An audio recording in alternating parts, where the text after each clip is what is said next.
Yesterday we have seen what is meant by class, right? What is meant by class? Class is a collection of data and code.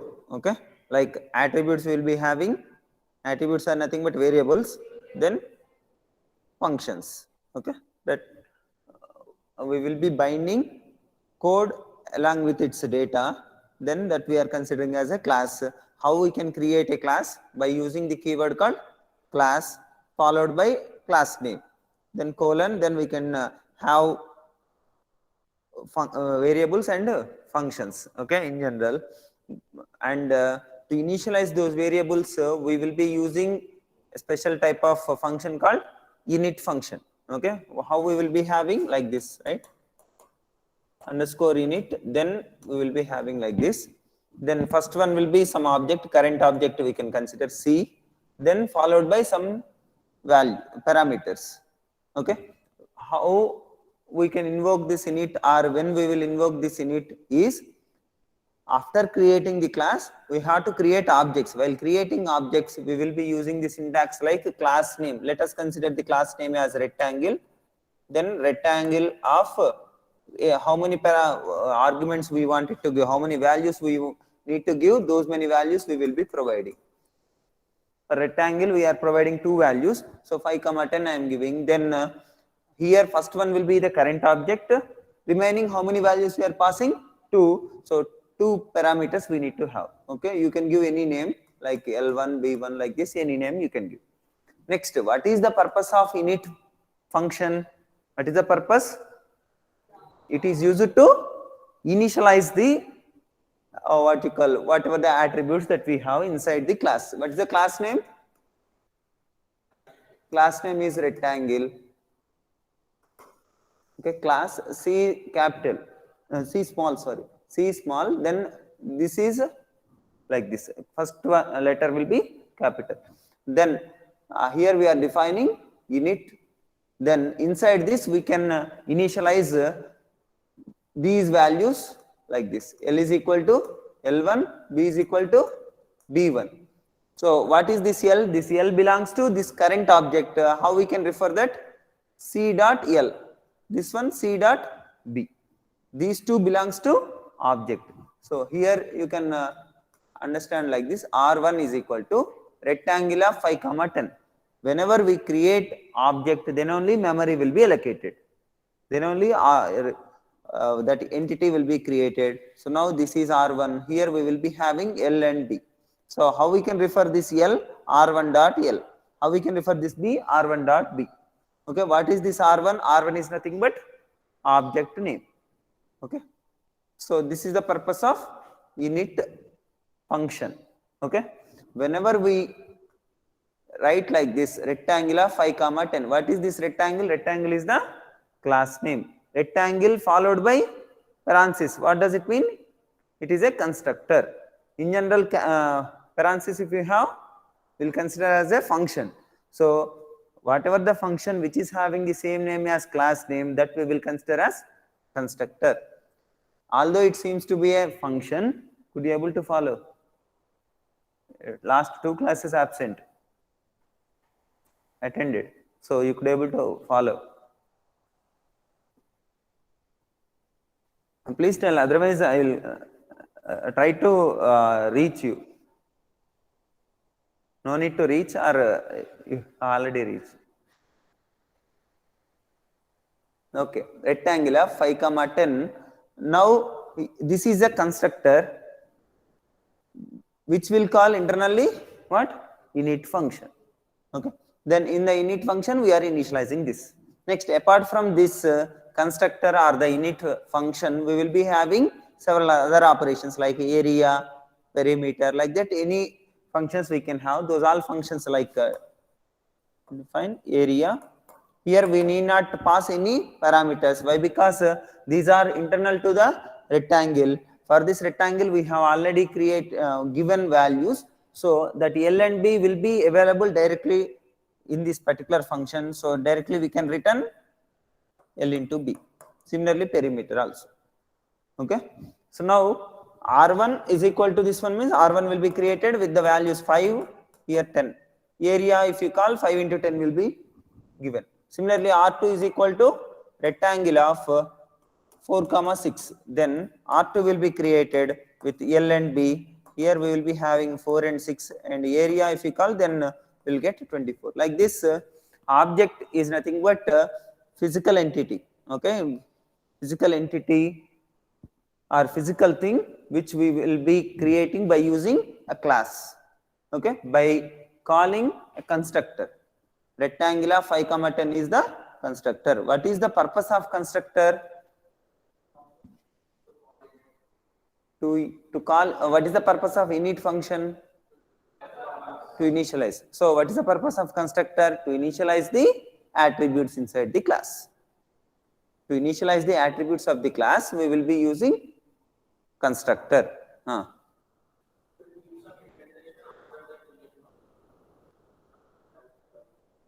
Here, yeah, these are part of this function, yes or no? Yeah, we should give.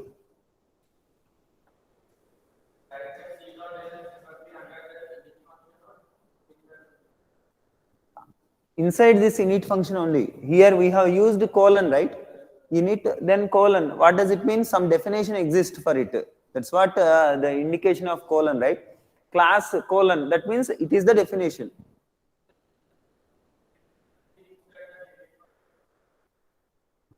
That is what what you call functionality.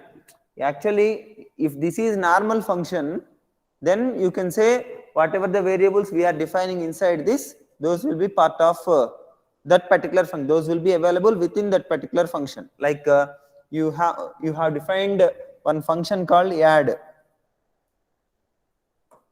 Inside this, a is equal to 5, b is equal to 10, then return a plus b. This you have written normal function. Okay, this is not included in class.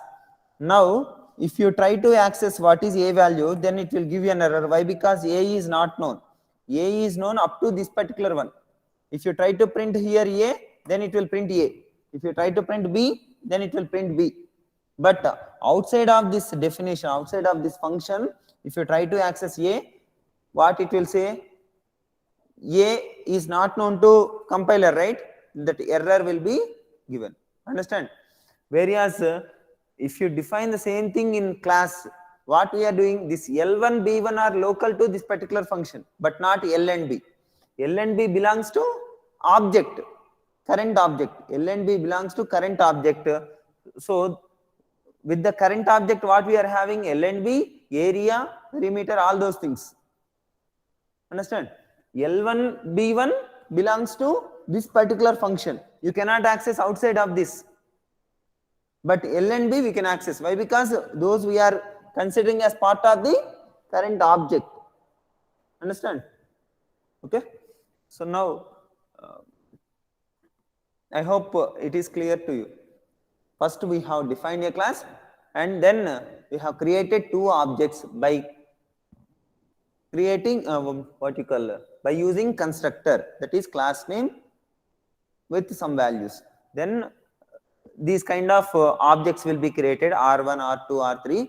Then by using these objects, we can invoke these functions. Area is there. First rectangle area we wanted to calculate. Then we need not pass again the values length, breadth. What we can use directly? R1 dot area. Then what is the formula of area? L into B. So written L into B means it will be understood like R1 dot L multiplied by R1 dot B. Like that it will consider and give the area. Similarly R2 dot area as well. Okay, understand?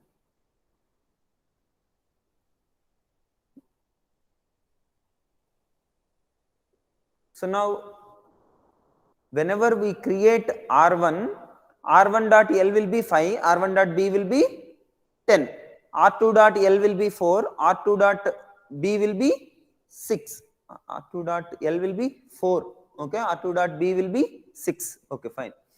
Now let us consider,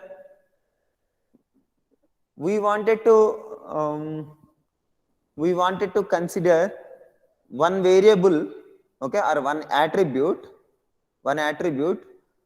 which is common for all the objects. Try to understand. L and B we are having here. Okay. R1, R2 are the objects.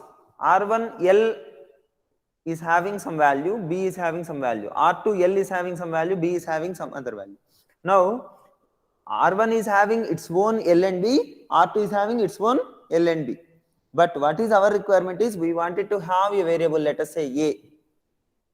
Okay, this particular A should belongs to both R1 and R2.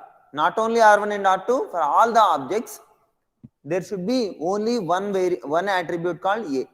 Okay, suppose if I define one more attribute like A inside this, C dot A is equal to some value, let us say V as the value, then what will happen? This A will be part of R1, this A will be part of R2. Okay, what will be the value of A? Value of A which we will be passing. Let us say here we have passed 3, here we have passed 4. Then R1 will be having A value as 3, this one will be having A value as 4. But what is our requirement? We wanted to maintain single A for all these objects. Understand? Such kind of attributes, okay, such kind of attribute we call it as class attribute.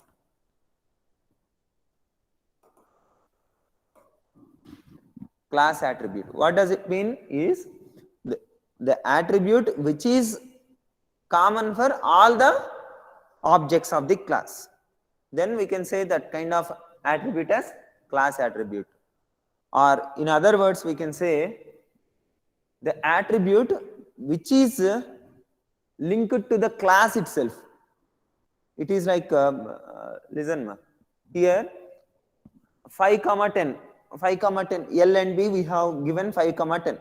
So 5, 10, this L and B belongs to this particular object. These two are the attributes. L and B are the attributes. These are attached to the object. These are belongs to the object. Next, these L and B also belongs to the object R2. Okay, whereas this A is attached to the class, not to the objects. Okay, if the variable attribute is attached to the class, then such kind of attribute we call it as class attribute. Okay, what we call these kind of attributes then? A and L and B, these kind of attributes, object attributes we can say. Object, those are attributes. Okay, those are belongs to objects. So object attributes you can say.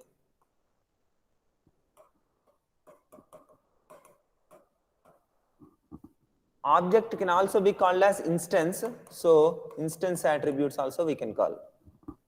Same thing. Instance attributes or object attributes are nothing but whatever the attributes which we have seen so far. Class attributes means which are common to all the objects. So those attributes will be attached to the class. Those attributes will belongs to class. Okay. Now how we can differentiate class attribute and instance or object attributes? This is the question.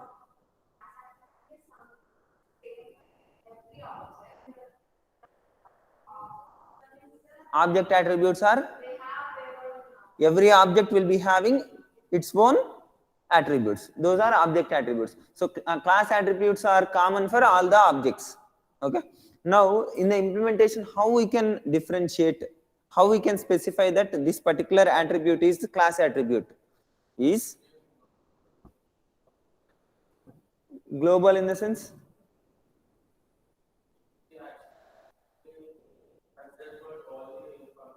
Yeah, okay. Global in the sense where we can, how we can specify? In the class definition. Yeah, that is almost correct. It is like the way attribute with what you call, for which we give value. We give value in the definition itself. In the definition of the class itself, if you give the value, then that is said to be a class attribute. I am repeating once again. Here C dot L is equal to L1. Okay, we are giving some value. But what is the value of L1? What is the value of L1?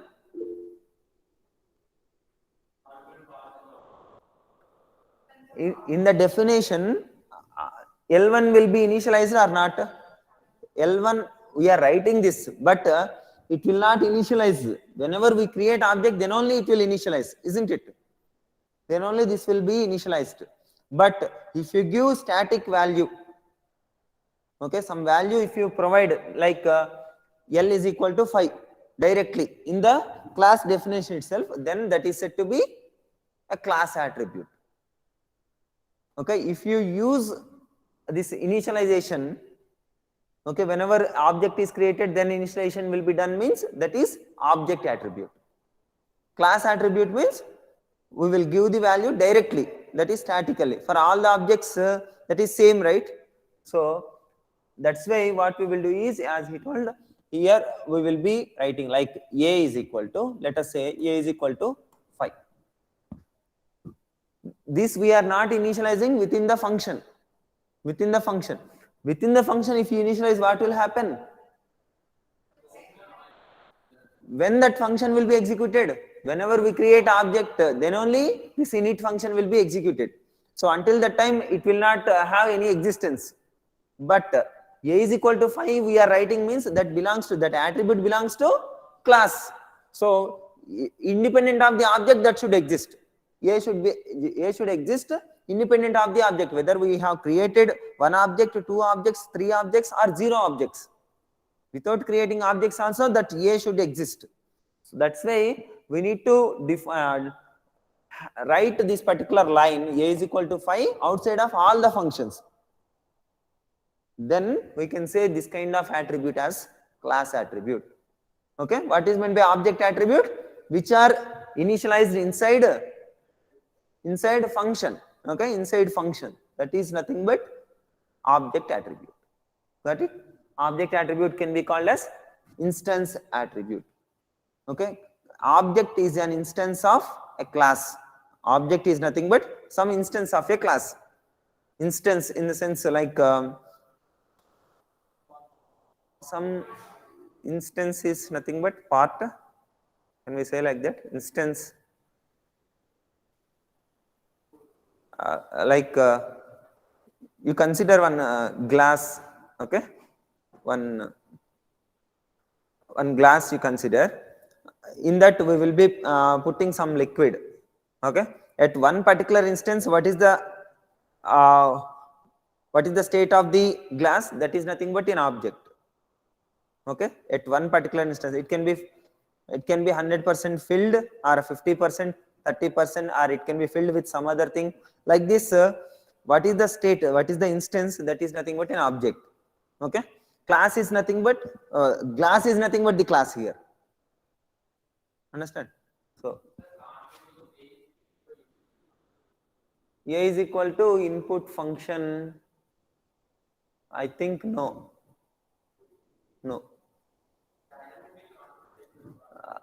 We cannot take. According to the definition, we cannot take, but you can give a try. I hope it will not work. Okay. So we have to give the value. That is the what you call constraint. So you try. Even I too don't know exactly, but I guess it won't accept. If it accepts, okay, fine. So the basic functionality is whatever the value that we are having, that will be given without creation of the object. Then we can say such kind of attribute as the class attribute. Okay. Other than that, if you initialize in any function, then we can say those as instance attributes or object attributes. Clear?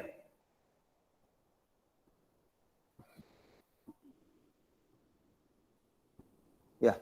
Next, we have created this particular one like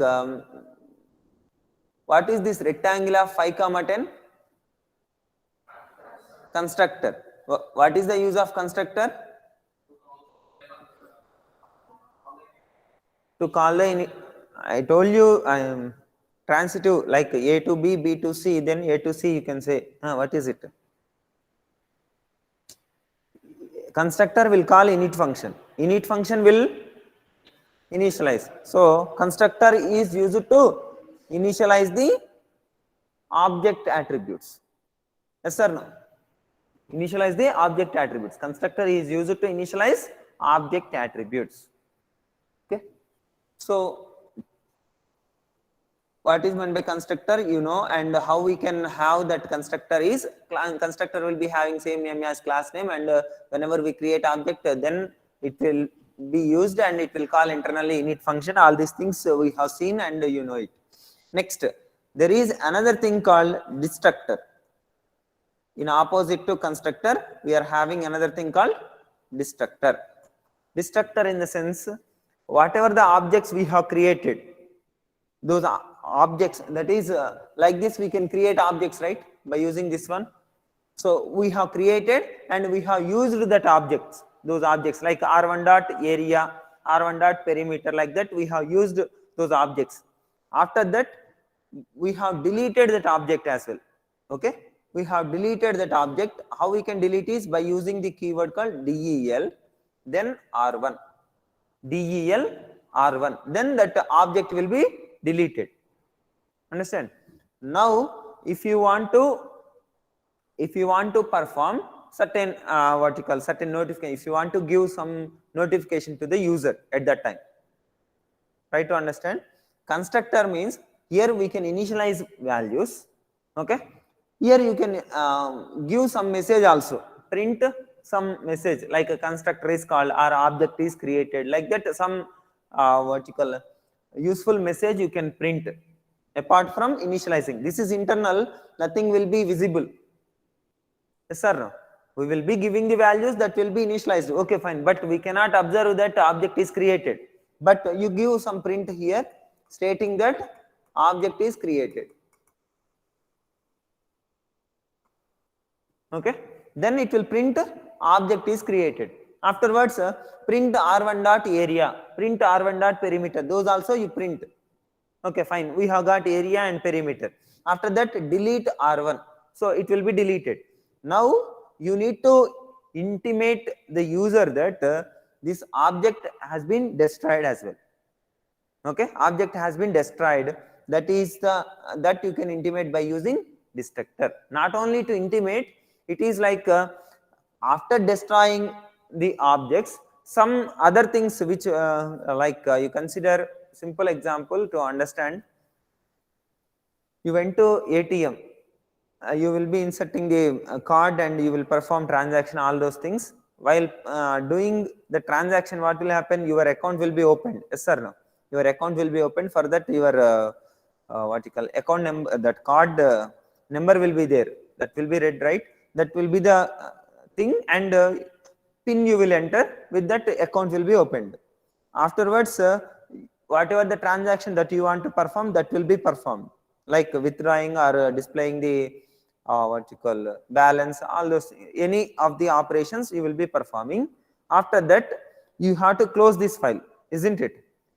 You have to close your account file, like not you explicitly, internally. So after performing that transaction, something has to be closed internally. Understand? So what is that? Who will do that? That you can consider as destructor. Understand? So it is like suppose you are having a HDFC ATM and in the SBI ATM you are trying to access. Then from SBI some link should be there to HDFC account, isn't it? Then only it will. So from here to here some window will be opened. Okay, some window will be opened from SBI to HDFC, and inside HDFC also we cannot access all the accounts of the HDFC, right? It is like whatever the account, whatever the card you have inserted, corresponding account only you can open in HDFC. So inside HDFC again our account has to be opened. So two things opened.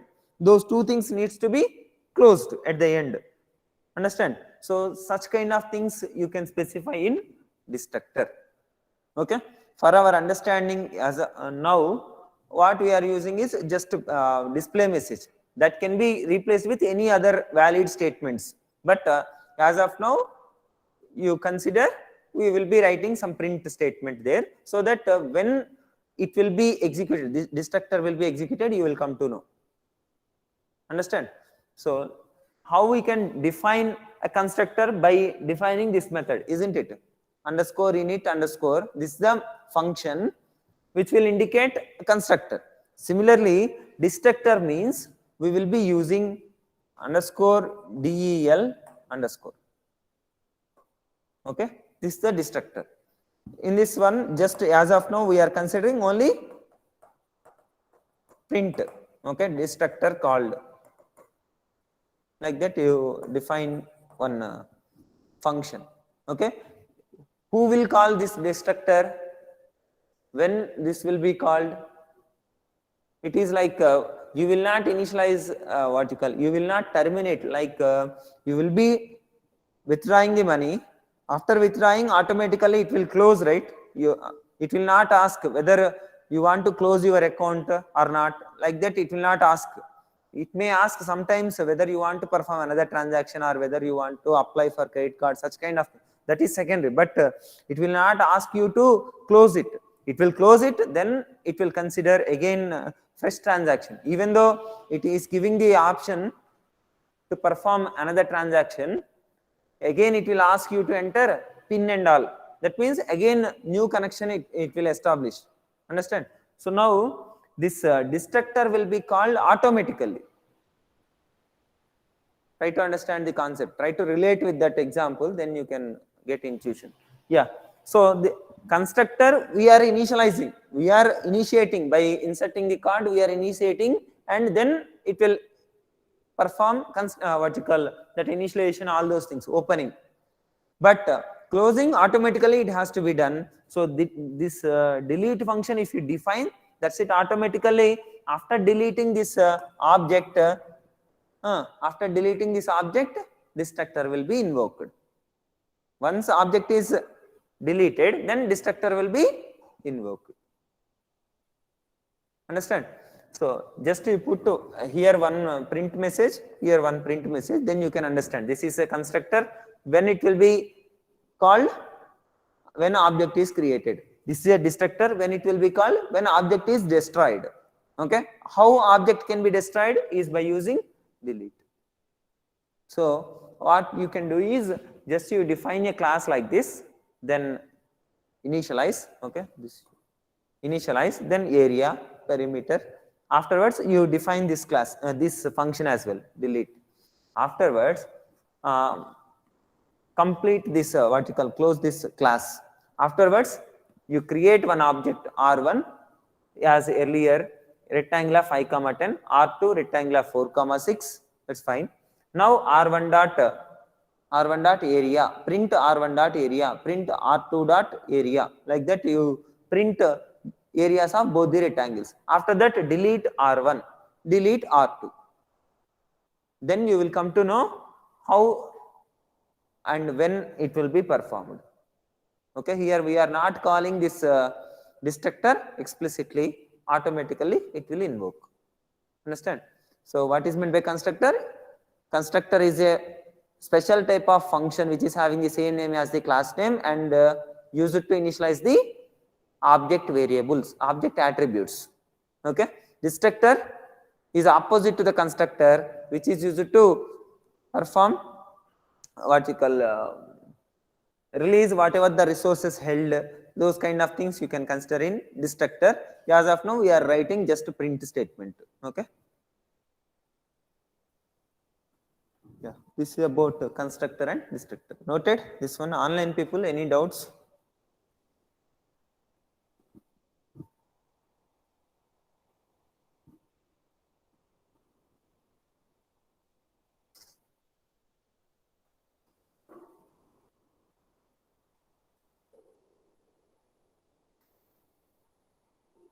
All of you understand lambda function?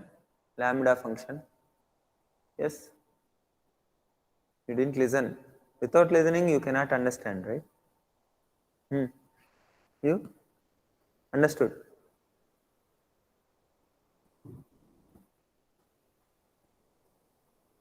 What is the use of lambda function, ma?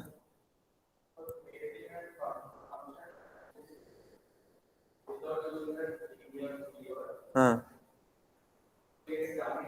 when we can use this lambda function?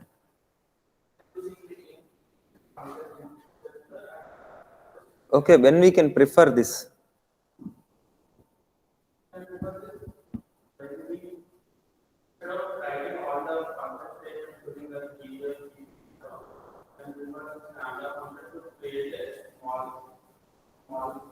Yeah, what is the syntax of lambda? Lambda parameters, lambda space parameters colon expression.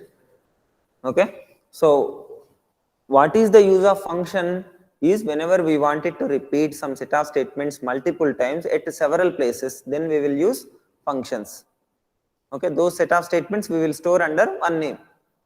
But suppose we are having a function which will take some parameter, 1 or 2 or 3, any number of parameters. After that, it will perform some calculation based upon those parameters. It will perform some calculation, and that resultant it will return. That is the what you call functionality of the given function. For in this particular case, instead of defining a separate function like fun of def, then this function one or two parameters, then we will be calculating, then finally we will return the result. Instead of writing these all things, we can use lambda function.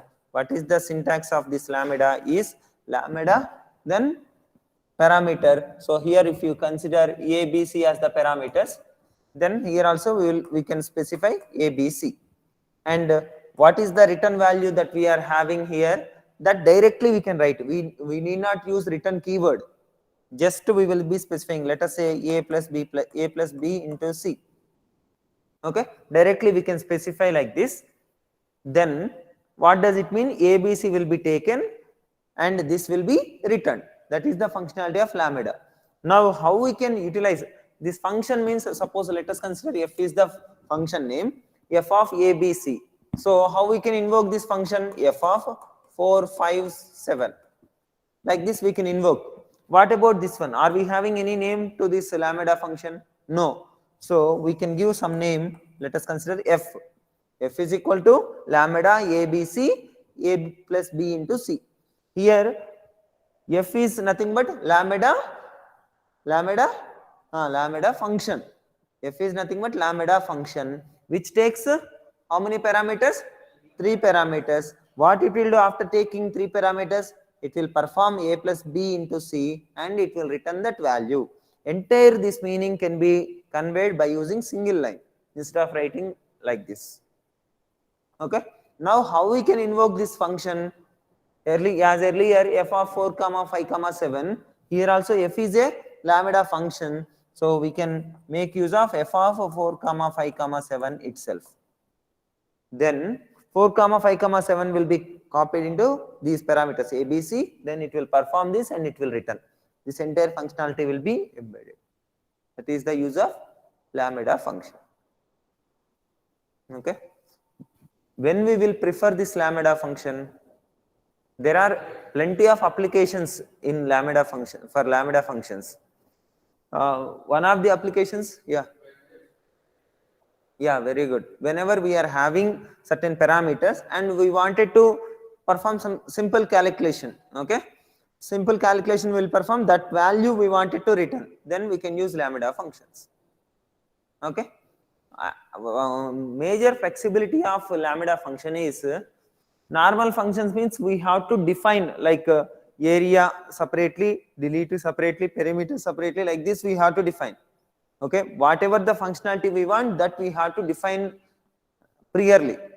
Whereas lambda function means whenever we want, there only, suppose inside the function, inside area we wanted to have some functionality like function, then we can write lambda function here itself. But inside one function we cannot define another function. Try to understand. Inside one function we cannot define another function, but lambda function we can define inside another function. Okay, that is the flexibility. Other applications, what we can say? Other applications like Yeah, filter. Filter functionality is what? Modification is map. For modification is map. Filter is to filter, the name itself indicating. Suppose the list is there, from that we wanted to apply some condition, based upon that we wanted to filter. That can be like whether the given number is prime or not. Only prime numbers we have to access. Then we will write a function to check whether the given number is prime or not. If it is prime, it will return true, otherwise false. So filter function name list. So one by one it will this function will be invoked by considering one value in the list. If it is true, it will keep. If it is false, it will ignore that. Again, next element it will consider. That is the functionality of filter. You go through the video. I have uploaded all the videos in, I think everything I uploaded. If anything missed, you tell the date, I will check and upload. Okay. Date or topic, what whichever you remember that it has not uploaded, I will upload. Okay. Yeah.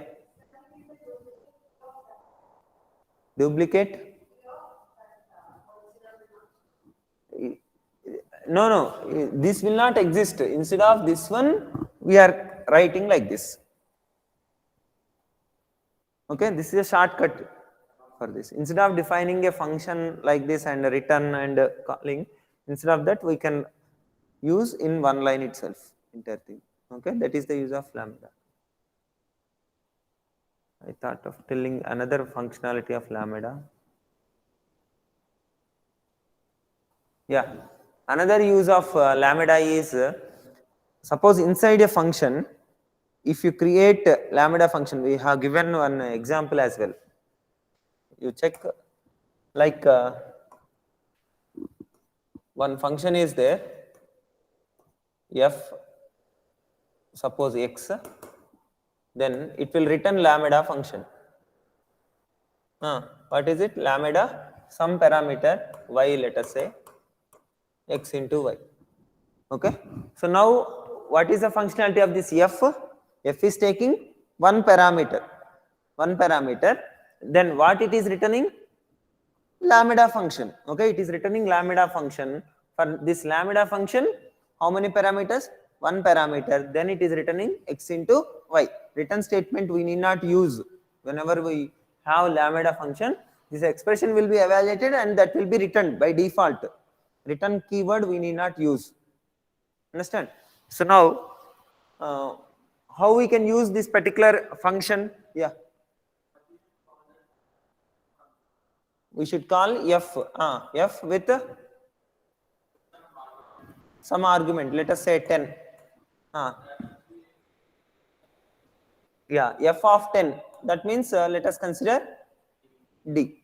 What does it mean? F of 10 means what it will be returned? What it will return? This f of 10 means it will return lambda function. That means it is writing d is equal to lambda y colon 10 into y. 10 into y. That's what the meaning. Yes or no? So now afterwards, now d is a lambda function. Okay, now by making use of d, we can call directly, as we have called f of 4, 5, 7, we have called, right? Similar to that, by using d, we can call this function. So d of print d of 5. What does it mean? It will consider d of 5 means d means lambda function. For this lambda function, that is y is nothing but 5, x we have already fixed, that is 10. So it will return this x into y. Okay, so that is the functionality of d. Now you consider simple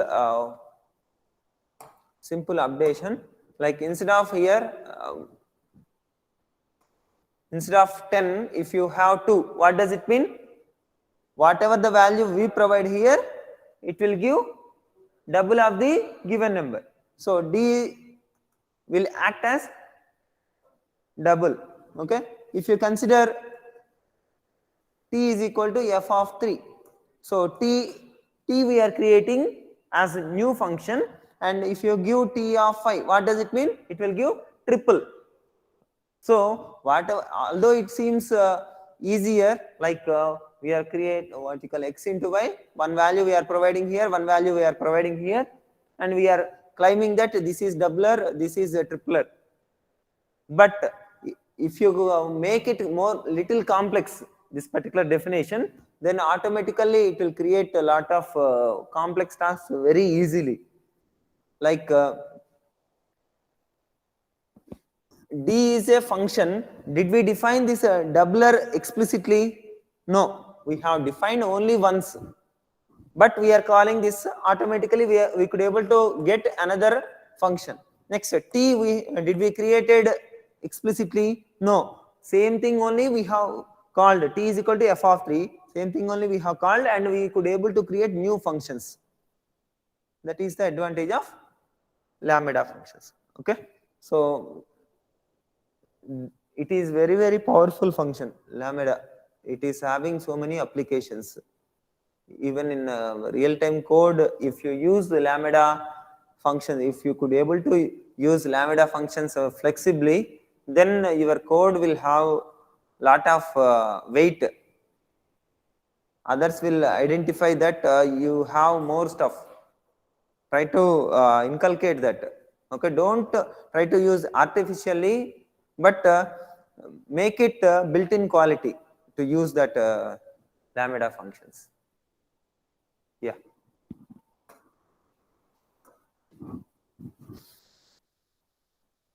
Next, we know if condition, if else. What is the syntax of if else? If condition will be there, colon, statements, then else, colon, statement, like this we will have. Okay. So now, instead of writing this thing, we are having shortcut. Okay, shortcut. Here we are using one thing, that is condition. Another thing is statement 1. Another thing is statement 2. 3 things. Condition, statement 1, statement 2. 3 things. On these 3 things, how we will operate, how we can able to write easily one particular thing. Let us say we are having we are having A and B. We wanted to find what is the minimum of A and B. Okay, by using if and else, easily you could able to write. What is it? If A is less than B, minimum equal to A, else minimum equal to B. This is easy. Okay, same thing we can specify in single line by using the shortcut. How we will specify is minimum we have to calculate. Okay, minimum equal to A. Minimum equal to A. This is nothing but what? Statement 1. Minimum equal to A. When minimum will be A? If A is less than B. That we will write. If A is less than B. This is nothing but what? Condition. Okay. Next, else B. Else B. That's it. That means minimum equal to A if A is less than B, else B. Like that we could able to make it in single line. So what is the syntax? Now you tell. What is it? Statement 1. Statement 1. If condition else statement 2.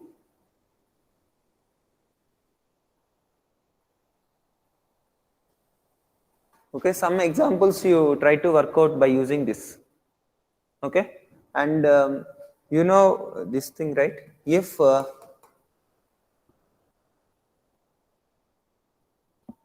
we have discussed one problem, ascending order.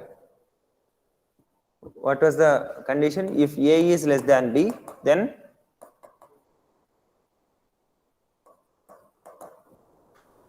A is less than B, then we are checking A is less than C, then minimum is A, sorry, B is less than C, then second minimum is will be B, else C, like that some logic we have. What we call this thing? One if inside another if. One, yeah, nested if. I have told you one inside another. If you have anything, then we will be using the word called nested. For loop inside another loop inside another loop, but we call it as nested loop. Okay. So now this kind of thing is also possible here. Like statement 1, if condition. Okay, this is done. Else, if it is not, if condition is true, this will be executed. Fine. If condition is false, else we have to check another condition. Okay, else for another condition to check, again we have to use a similar kind of syntax, isn't it? So instead of this statement 2, what we will write? Similar kind of statement again.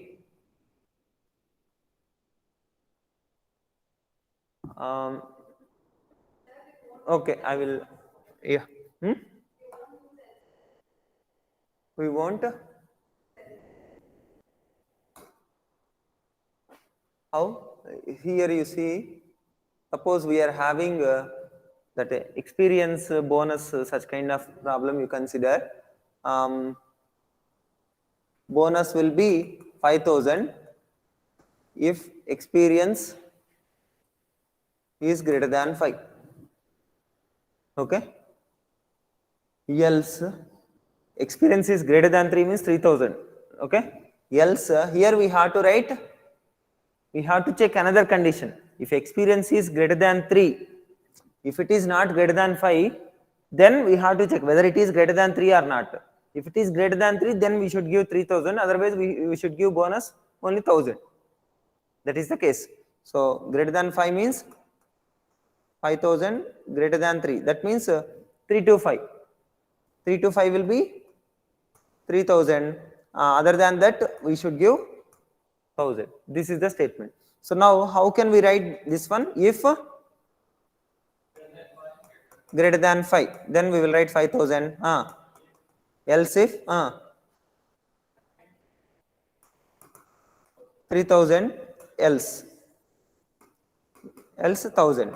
So now this kind of thing we have to implement here.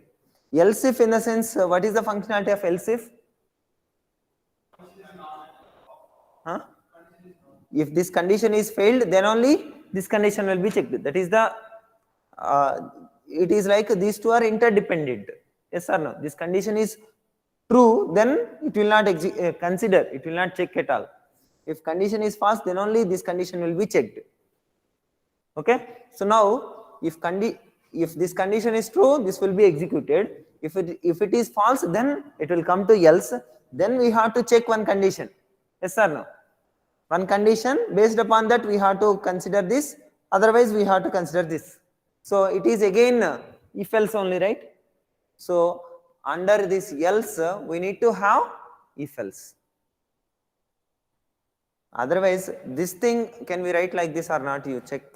If experience is greater than 5,000, else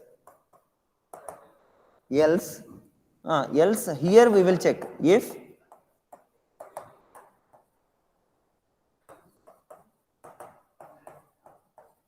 are these two same or not, this one and this one same. When this condition will be checked, whenever this is failed, then only this will be checked. When this else will be executed, whenever this one is failed, then it will come here and it will check. Whenever this is also failed, then it will come to else. So here also, whenever this is failed, else In the else we have to check one condition. What is that? Greater than 3. What is the statement we need to execute? So 3000 if experience is greater than 3, else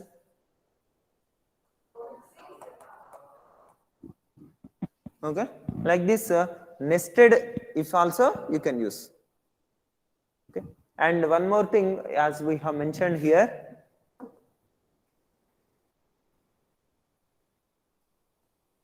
we are having condition, we are having statement 1, statement 2, these three we are using in this syntax also, right? Statement 1 if condition, else statement 2. Okay, on 3 it is working, and this particular if else type of thing we call it as a ternary operator.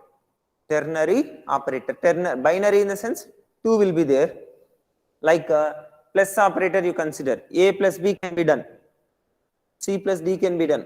So on 2 operands it is being performed, so it is said to be binary operator. You consider minus is minus, binary operator, but unary minus also exists, yes or no? A is equal to minus b, that means minus has to be performed. So unary minus is different, binary minus is different, although it seems the same, but those two are different operators. Understand? And unary operator means how many operands we require? Only one operand. Binary operator, 2 operand. Whenever we have ternary operator, 3 operands. What are the 3 operands? Those 3 as we have mentioned earlier. Condition, statement 1, statement 2. These are the 3 operands. That's why it is called as ternary operator.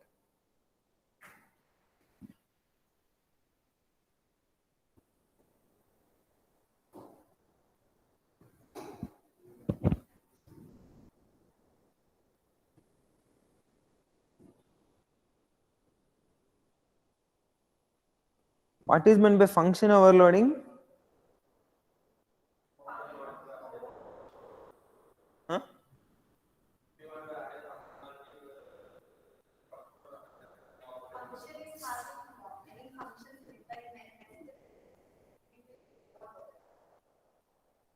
Nested is different. Function operator overloading we have seen, right, yesterday. What is operator overloading? Operator means we will be having certain functionality to the operator. In addition to that functionality, if you add one more functionality, if you extend the functionality of the operator, then we said that kind of thing as operator overloading. Okay, similarly function overloading is nothing but under one particular function, like you consider area is the function name. Area if you use as a function, whenever we call that will be invoked, that's fine.